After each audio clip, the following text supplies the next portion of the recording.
Good morning and welcome to another Talklets and Conversation. Last week, 2 weeks ago, I shared with you about this message that I was working on, two messages, matter of fact. And all of a sudden, this other message came through. The Lord blessed me with a message. I call it a breach message because it was a message that pushed forward, pushed through, if you will, versus the two messages that I was working on. And so I shared that with you. This particular conversation today is just simply if you will, a piece of what I want to pull from that particular conversation over into this conversation because I just touched up a little bit on the story about Judah and Tamar. I want to dive just a little bit more into it. Have you ever been on the phone before and you were having a very good conversation with someone, and in the midst of that conversation, they tell you, let me put you on hold right quick. I got a call coming through. So they put you on hold and you're on the other side waiting. Now, you can look at it in a lot of different ways. You could look at it from, that's so disrespectful. I mean, am I important enough that you couldn't let that call just wait till after we finish? I mean, you can look at it from that perspective. Or you could be sitting on the other side of that phone call and you're getting your thoughts together because you're ready to get your 2 cents in when this person get back on the phone. Well, this conversation is going to be like that. This conversation reminds me of you being put on pause, you being put on hold.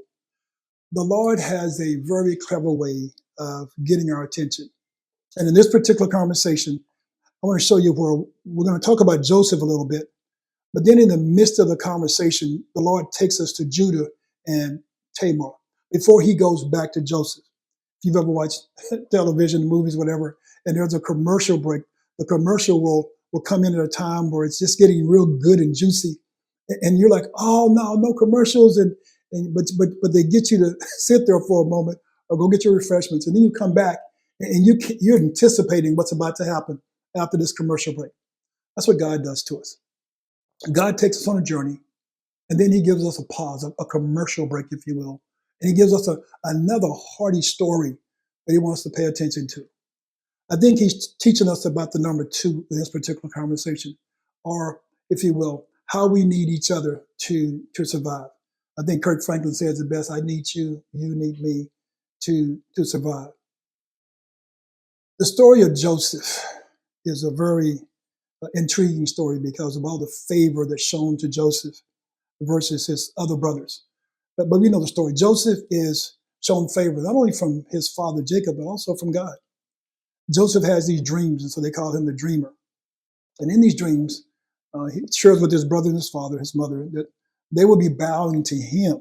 Now, I'm going to tell you right now, that will irritate almost anybody. Joseph is one of the youngest sons. And so to have other siblings before you, and you're trying to tell me about your dreams, and I'm going to bow to you, and you're number 10 in this particular chain of lineage? I don't think so. And so they're upset, especially the brothers, because Joseph's father also favors him, Jacob. And Jacob gives him this coat of many colors. We know the story. And so they're really jealous of him because he sets them apart from the other brothers. And so while they're in the field one day, they come up with a plan to kill Joseph. But Reuben, the oldest brother, makes a statement. No, let's not kill him. Let's just throw him in the pit. Let's not let this be at our hands. Let's throw him in this pit. So they throw him in the pit. And then Reuben takes off doing something. And while Reuben is gone, the other brothers come up with, you know what, let's go ahead and kill him. And Judah jumps in. Here comes Judah, the line of David, the tribe of Judah. Wow. The Judah name is so powerful. And I don't think we give it enough credit because Judah becomes a whole another tribe, if you will. You've got Jerusalem, you've got Judah. I mean, that's how powerful Judah is, the fourth son in the lineage of Jacob. Judah says, no, let's sell him into slavery. And he winds up at Potiphar's house. Potiphar happens to be the captain of the guard for Pharaoh.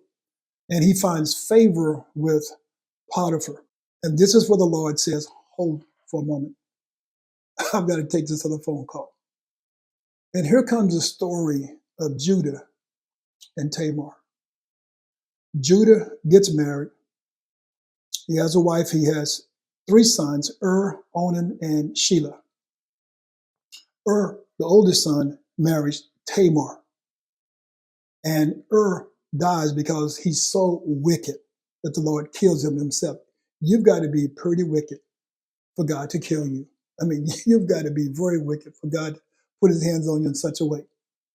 Now, the custom is that if this oldest son dies and he doesn't have any children, that the next brother, which is Onan, that you will marry the widow and you will give her a child.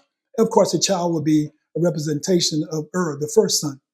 Well, Onan, he doesn't mind the pleasure of laying down with Tamar, but what he does is something so crazy. Before he plants his seed inside of Tamar, he spills it on the ground.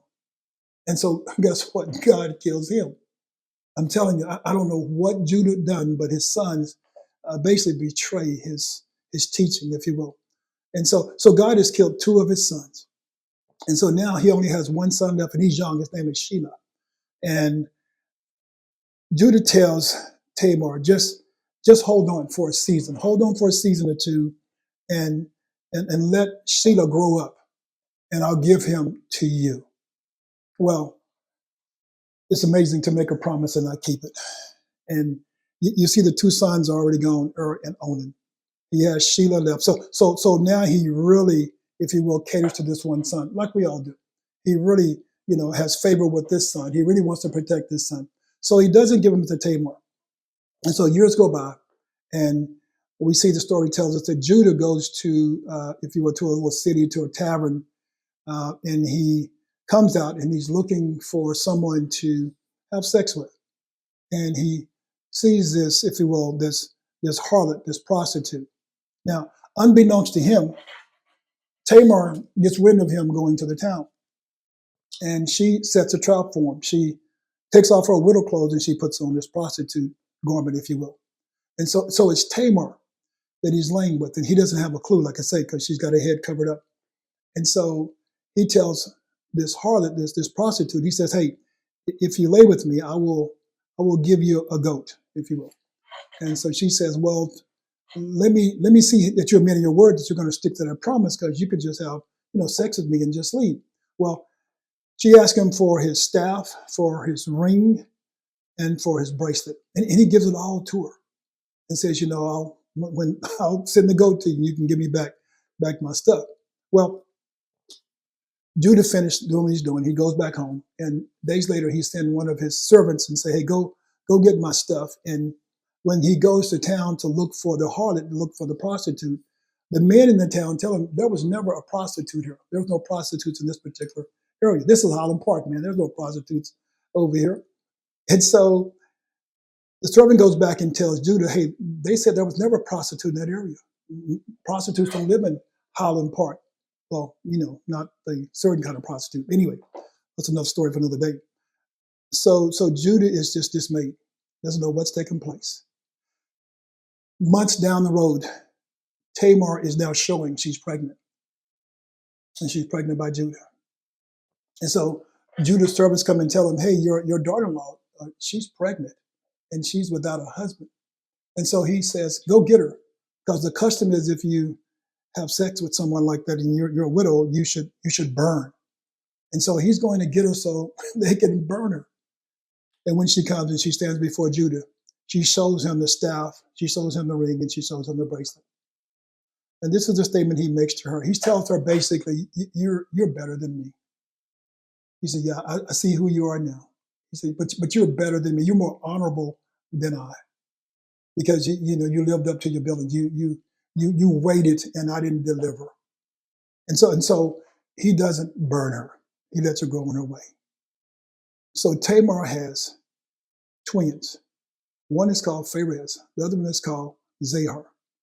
Isn't it something how God will pause your life, put a hold on it, just for a moment to show you that he's true to his promises and that he holds men true to their promises as well. What I'm trying to say is God gives us favor in unreasonable, unlikely places and unlikely people. And then God comes out of what I call this breach chapter 38, where he just came in with this story about Judah and Tamar. And he goes into chapter 39 and he's talking again, picking up again after this commercial break, after this if you will, this put on hold, this placed on hold, this pause for a moment. God goes back into the story about Potiphar and Joseph. And he tells you that Potiphar has placed Joseph second in command over everything in his house, everything.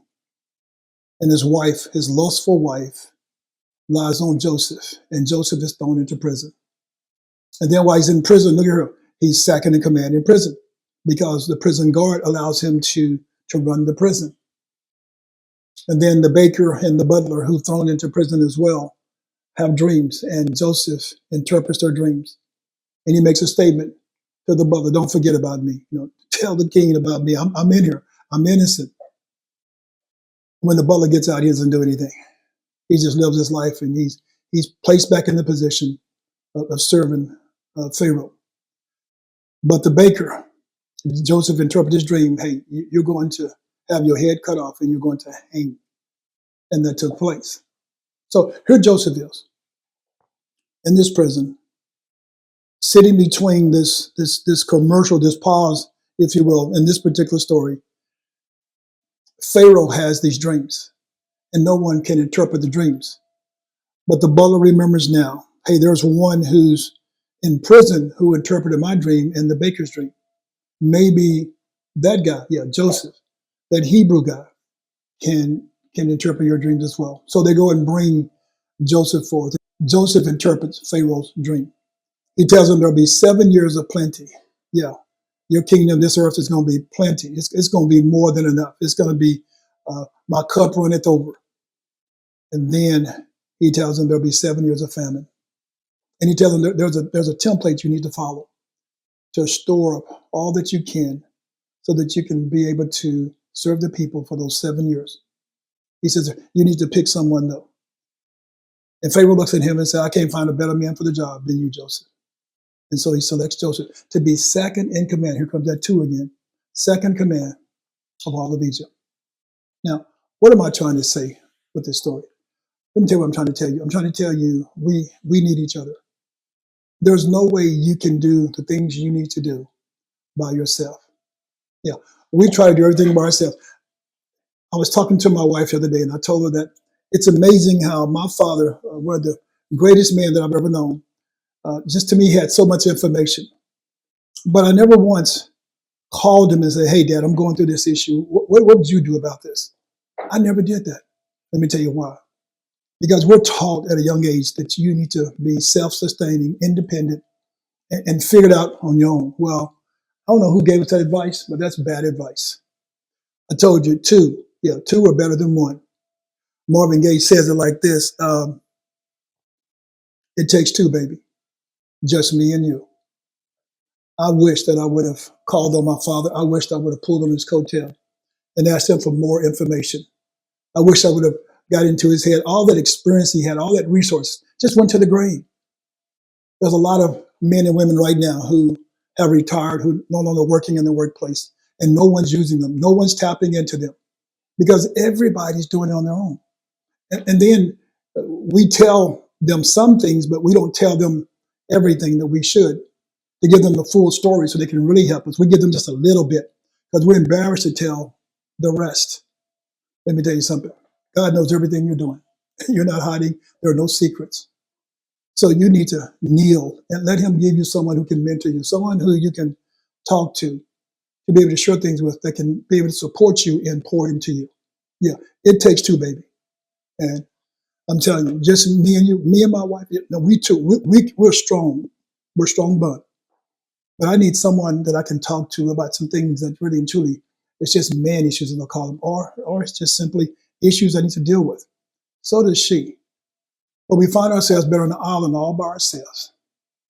No. Lord, don't let me be on the island no further. Let me breach through this traditional structure of being independent and being isolated and insulated and dying on the inside because I don't have the information that I need and I'm too embarrassed to ask somebody for help. No, Lord. Let me ask my legends. I go to a luncheon once a month with these guys who are older than me, all of them, and more experienced and seasoned than me. And I'm asking them all kind of questions. I decided to just breach the whole conversation to help me, to encourage me because they've been through this. They've walked through this that I'm walking through now. So I just pray you have someone in your life who you can talk to, someone who you don't mind allowing to breach through, that exterior, that exterior that you have, that you feel that you need to be on an island by yourself. I pray you find someone who you can trust, who can pour into you all the years that they've lived. That's what we all need. So, this message, it's a breach message for you and I. It's a message showing you that we need each other. It takes two, baby, just you and me, but it also shows you how I need you need me to survive. We all need Jesus Christ. He's done his part. Let's do our part. Let's bond, Let's have a covenant with each other that we will stop holding things and start releasing things.